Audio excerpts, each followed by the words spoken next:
সম্প্রতি আমরা দুইটি ঘটনা লক্ষ্য করেছি যেখানে দুজন যুবক কোরআন অবমাননা করেছেন। এই বিষয়টি সারা বাংলাদেশের ধর্মপ্রাণ মুসলিম জনতাকে নাড়িয়ে দিয়েছে। আমরা এই ঘটনার তীব্র প্রতিবাদ জানাচ্ছি এবং আপনাদেরকেও অনুরোধ করছি আপনারা হিংসাত্মক কোনো কিছু করবেন না, যেন শয়তান তার সুযোগ গ্রহণ করতে পারে। আমাদের আজকের ভিডিওটি কোরআন অবমাননার একটি ভয়াবহ কাহিনী নিয়ে। আরব এক নারী প্রকাশ্যে আল্লাহকে চ্যালেঞ্জ করে লক্ষ লক্ষ মুসলমানের সামনে পবিত্র কোরআনকে সিগারেট দিয়ে পুড়িয়ে দিয়েছিল। কিন্তু এরপর যা ঘটেছিল তা কেবল চমকপ্রদ ছিল না, এটি ছিল একটি অলৌকিক ঘটনা যা আল্লাহর ক্ষমতাকে স্পষ্টভাবে প্রকাশ করেছিল। তিনি তাকে এমন এক ভয়াবহ ও অলৌকিক উপায়ে শাস্তি দিয়েছিলেন যে অনেক অবিশ্বাসীও বাকরুদ্ধ হয়ে গিয়েছিল। সুবহানাল্লাহ। প্রিয় ভাই ও বোনেরা, যদি আপনি কোরআনকে ভালোবাসেন তবে দয়া করে এই ভিডিওটিতে একটি লাইক দিন, আমাদের চ্যানেলটি সাবস্ক্রাইব করুন এবং কমেন্টে আলহামদুলিল্লাহ লিখুন। আসসালামু আলাইকুম সম্মানিত দর্শকবৃন্দ।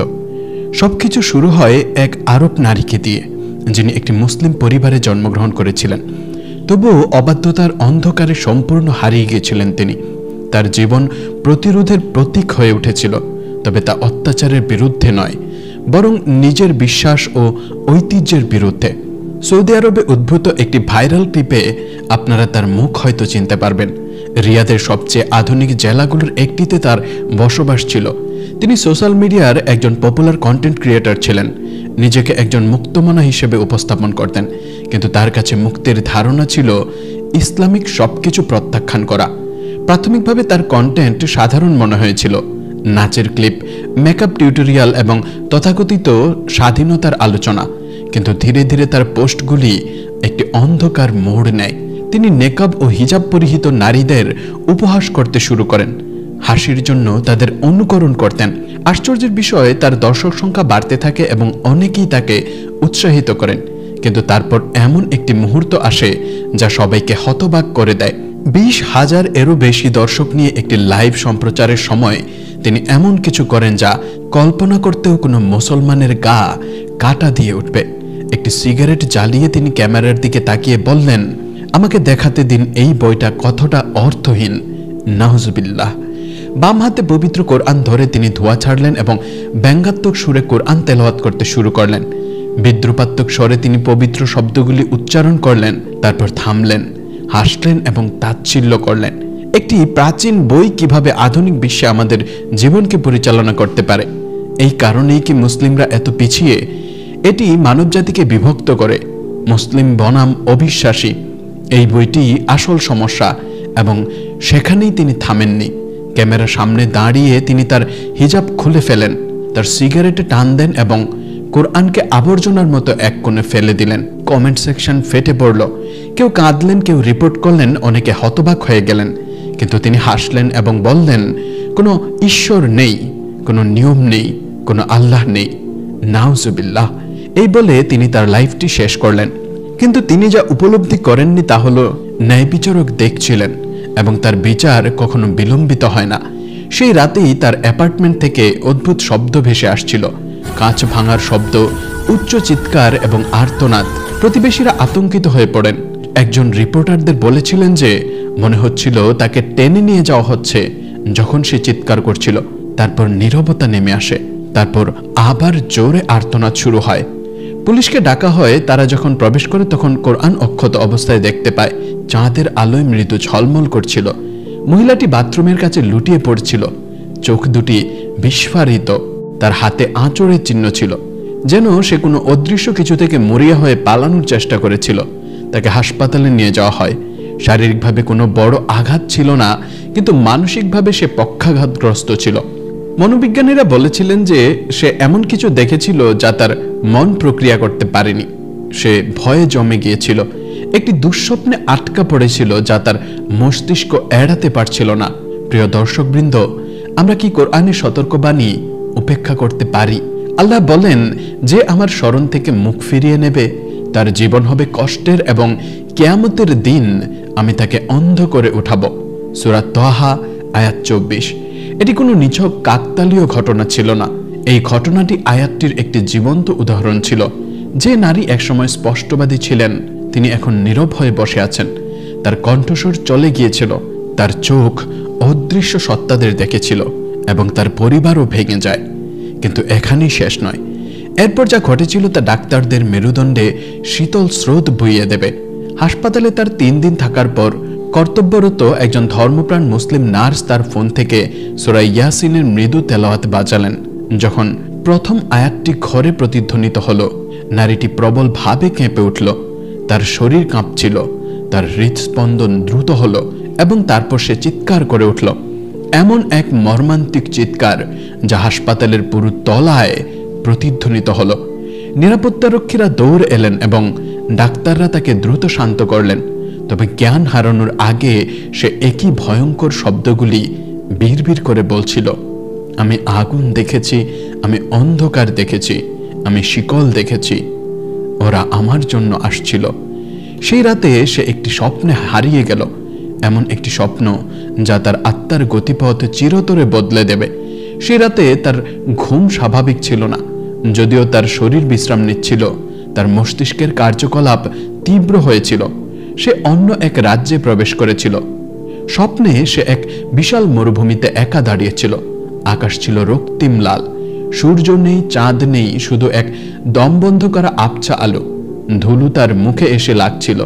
সে দেখতে পাচ্ছিল না, কিন্তু সে শুনতে পাচ্ছিল চিৎকার, কান্নার শব্দ, আগুনের জ্বলন্ত শব্দ, শিকল টেনে নিয়ে যাওয়ার শব্দ।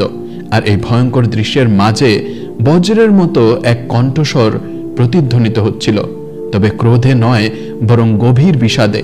হে আমার বান্দা, আমার কিতাব তোমার কি ক্ষতি করেছিল? সে বিভ্রান্ত হয়ে চারপাশে তাকালো, কিন্তু তার ঠোঁট নড়ছিল না। সে উত্তর দিতে পারছিল না, ভয়ে জমে গিয়েছিল।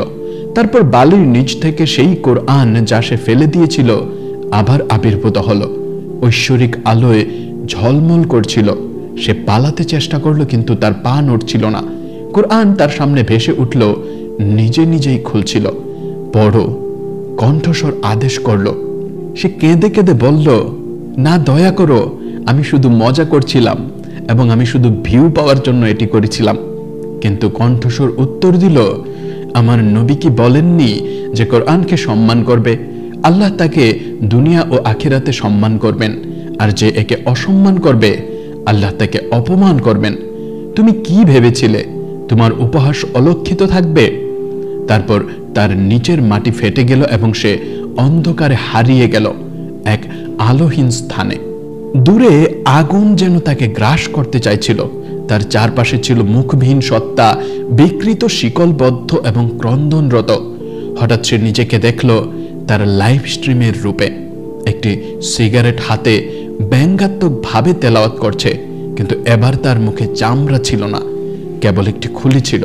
তার চোখ লাল হয়ে জ্বলছিল এবং তার বিকৃত কণ্ঠস্বর পৈশাচিক। সে হাঁটু করে বসেছিল, কাঁদতে কাঁদতে বলল, হে আল্লাহ, আমাকে ক্ষমা করুন, আমি অন্ধ ছিলাম। সেই মুহূর্তে আলো থেকে একটি উজ্জ্বল ঐশ্বরিক হাত আবির্ভূত হলো এবং তাকে তুলে ধরল। আবার সে নিজেকে মরুভূমিতে কোরআনের সামনে আবার দেখতে পেল। এটি স্পর্শ করো, কণ্ঠস্বর নির্দেশ করল। কাঁপতে কাঁপতে সে হাত বাড়িয়ে দিল।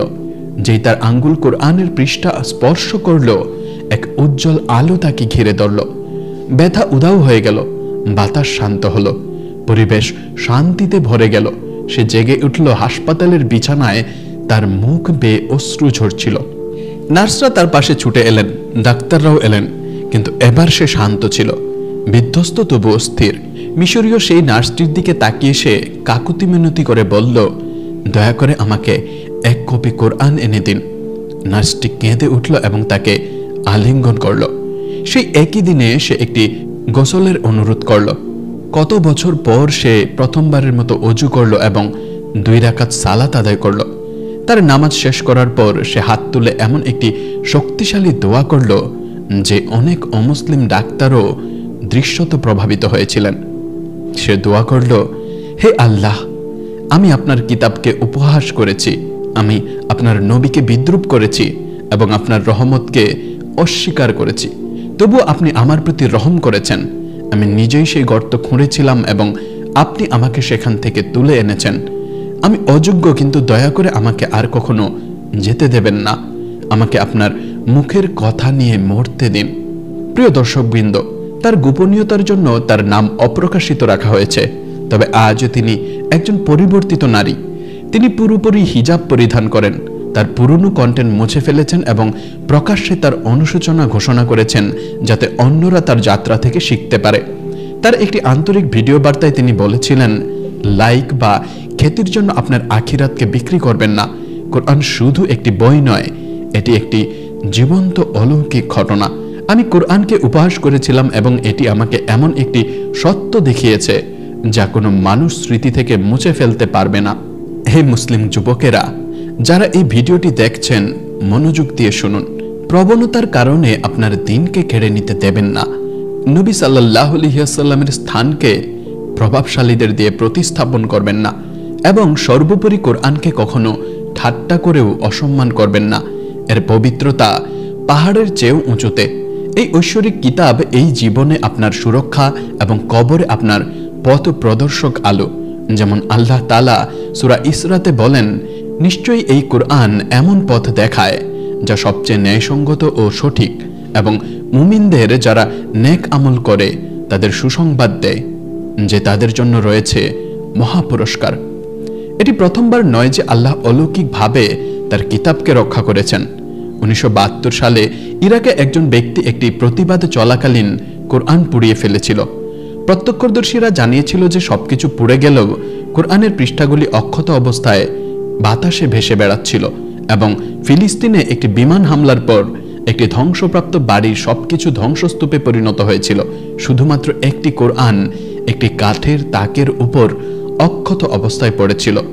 এগুলো কোনো কাকতালীয় ঘটনা নয়, এগুলি তাদের জন্য জীবন্ত নিদর্শন যারা চিন্তা করে। প্রিয় ভাই ও বোনেরা, যদি এই গল্পটি আপনার হৃদয়কে আলোড়িত করে, আপনাকে কাঁদিয়ে তোলে বা আপনার আত্মাকে জাগিয়ে তোলে, তবে এটিকে কেবল আরেকটি আবেগপূর্ণ গল্প হিসেবে পাশ কাটিয়ে যাবেন না। এই গল্পটিকে আপনার জীবনে একটি পরিবর্তনের মুহূর্ত, আপনার জীবনের মুড ঘুরিয়ে দেওয়ার সুযোগ হতে দিন। আপনার বাড়িতে থাকা কোরআন থেকে ধুলো ঝেড়ে ফেলুন এবং আজই একটি আয়াত পড়ুন। তারপর বলুন, হে আল্লাহ, আমাকে কোরআনের মানুষদের অন্তর্ভুক্ত করুন। এই গল্পটি শুধুমাত্র প্রচারের জন্য নয়, বরং একটি হৃদয়কে অন্ধকার থেকে ফিরিয়ে আনার জন্য শেয়ার করুন। যদি আপনি কোরআনকে ভালোবাসেন, এই ঐশ্বরিক অলৌকিক ঘটনাকে সম্মান করেন এবং আল্লাহর ন্যায় বিচার ও রহমতে বিশ্বাস করেন, তবে এই ভিডিওটিতে লাইক দিন এবং চ্যানেলটি সাবস্ক্রাইব করুন। আল্লাহ আমাদের জিহ্বাকে অসম্মান থেকে রক্ষা করুন, আমাদের হৃদয়কে বিনয়ী রাখুন এবং আমাদের জীবনকে সচেতনতা ও সত্যের আলোয় আলোকিত করুন।